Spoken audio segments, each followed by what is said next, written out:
Personal care products are meant to improve a look, but could the hundreds of chemicals used in cosmetics products be harmful to people's health? I mean, we do live in a kind of a chemical soup. Most people don't worry about this chemical soup, however, because they assume that the chemicals are being well regulated. That's not always the case. With all the chemicals that are out there are very few that we really know about. Certain chemicals can have lasting harmful effects, so how does this lack of testing occur? So I think there are certain cases in which the FDA has been too lax. They don't test cosmetic ingredients, they don't test dietary supplements, for example. In addition to testing very few chemicals, the FDA often does not test for long-term effects of exposure to chemicals. A lot of the testing is acute type testing. So they test for lethality, very short-term kinds of things, but a lot of chemicals that go into products are not tested for chronic or long-term toxicity or exposure. So what types of chemicals are used in personal care products that people may not know about?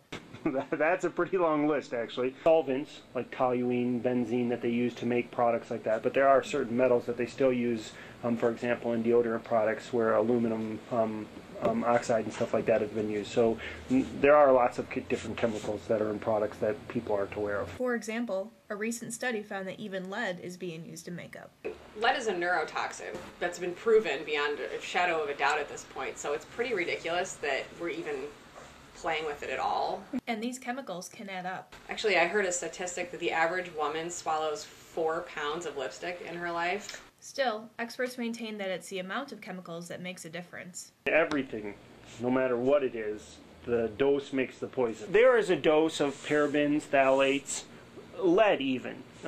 It's a lot smaller dose, but even that won't do anything to you. Despite the lack of testing, if consumers want personal care products that don't use harmful chemicals, they have options. If there's an alternative to these chemicals that are known carcinogens or even suspected carcinogens, and there's something sitting on the shelf right next to it that doesn't have it in it and works just as well, clearly pick that one.